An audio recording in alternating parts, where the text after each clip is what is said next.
E o novo acordo ortográfico passou a ser obrigatório em 2016 e muita gente ainda tem muitas dúvidas, né? E quem explica pra gente o que mudou com a nova ortografia é o professor Dr. Rodrigo Maia dos Santos, da PUC São Paulo.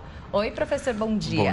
Bom dia, Marcela, bom dia, Lidiane, bom dia a todos. Bom, hoje a gente vai falar do acordo ortográfico que foi obrigatório, colocado como obrigatório ano passado, como vocês disseram, mas que ainda suscitam algumas dúvidas. E, claro, também trazendo a lição de casa que a Marcela me passou, para falar de alguns acentos, porque justamente ficaram as dúvidas naquele final ei, oi, etc, Bom, eu, para iniciar, trouxe a frase que eu mesmo disse semana passada, no nosso gramático Evanildo Bechara, sobre uma questão do acordo ortográfico. Então, peguei a frase certinha e trouxe para a gente ver. Olha o que ele diz, Pode-se dizer que, quanto ao emprego do hífen, várias regras foram reformuladas de modo mais claro, resumido e simples. Todavia, não chegamos ainda a uma racionalização desejada pelos usuários. Veja, se o professor gramático brasileiro, uma das maiores autoridades gramaticais do Brasil, vai lá e faz uma frase dizendo assim, olha, a gente procurou resumir e deixar alguma coisa simples, mas a gente ainda não chegou a uma questão razoável e racional com relação ao acordo ortográfico sobre o hífen.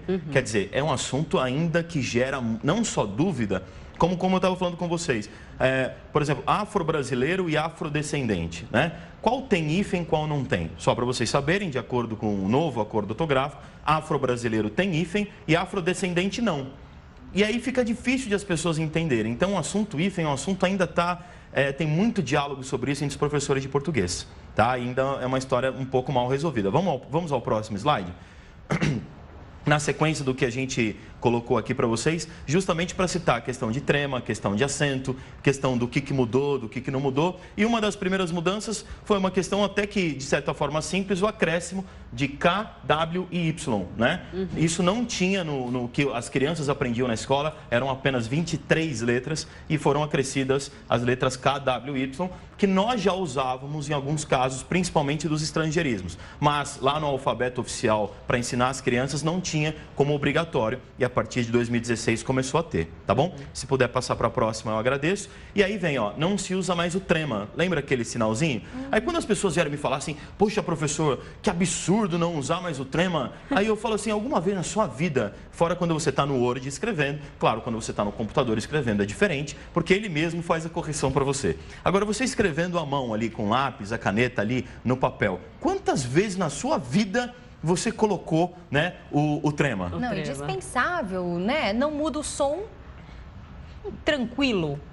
Sem na verdade, muda um pouquinho em algumas palavras, mas o uso já está tão consagrado que quando as pessoas vieram me dizer, nossa, achei um absurdo mudar o trema, etc., você nunca usou, Quer ver? Vamos para os exemplos, se puder ir para a próxima tela que tem os exemplos, veja. Aguentar. Por que tinha o trema? Porque o trema era colocado quando você tinha que pronunciar a letra U. Então, sem o trema, em tese, teoricamente, você teria que ler aguentar, Então, assim, sem o trema, você teria que ler arguir e não arguir, bilingue e não bilíngue. Aí, quando sai o trema, as pessoas falaram assim, agora eu vou ler, então, bilingue. Não, você não vai ler bilingue. Você já lia bilíngue sem a trema, sem o trema, Então, foi uma questão, assim, que as pessoas também adoram, uma polêmica, Adoram falar alguma coisa. Por exemplo, se a gente falar assim, quente, Se colocasse o trema, eu falaria quente. Só para vocês entenderem a diferença. Claro que essa palavra nunca teve trema. Eu só usei esse exemplo para dizer para vocês assim, nosso uso já está tão consagrado. Você sabe as palavras que você precisa, pronunciar a letra U e as que você não precisa, que a queda ou o acréscimo do trema realmente... E o trema saiu nesse novo acordo ortográfico ou saiu antes? Não, o trema saiu no acordo ortográfico oficialmente. O que acontecia? Porque ele já tinha deixado de usar. Exato. Justamente por nunca mais a gente ter usado alguns manuais escolares, algumas gramáticas específicas, Alguns livros escolares de redação já tinham abolido o trema. Por exemplo, manuais de redação de outros veículos de comunicação. Alguns já tinham dito assim, olha, o trema a gente não precisa usar mais. Então, aí as pessoas acharam que oficialmente tinha sido abolido. E não, oficialmente foi, agora com o acordo ortográfico. Oficialmente. Mas aí o que você falou é que tem tudo a ver, Oficialmente é uma coisa, mas, poxa vida, a gente já não usa isso. Eu tenho 37 anos, não me lembro de ter usado. Vocês alguma vez escreveram? Falando sério, assim, a mão, assim, colocou o trema?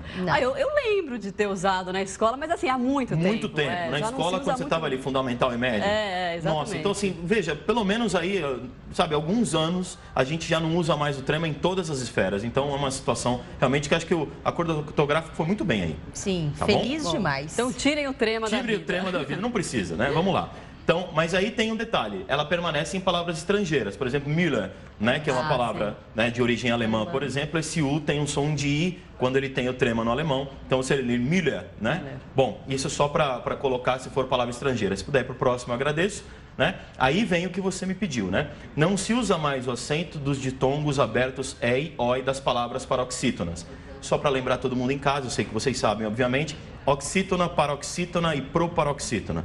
Última sílaba forte, oxítona, penúltima sílaba forte, paroxítona, antepenúltima, proparoxítona. Só para todo mundo lembrar, de repente, se alguém tem alguma dúvida, né? Se puder ir para os exemplos da próxima tela, eu agradeço. Aí veja, Android. Vamos lá, separando sílaba, Android.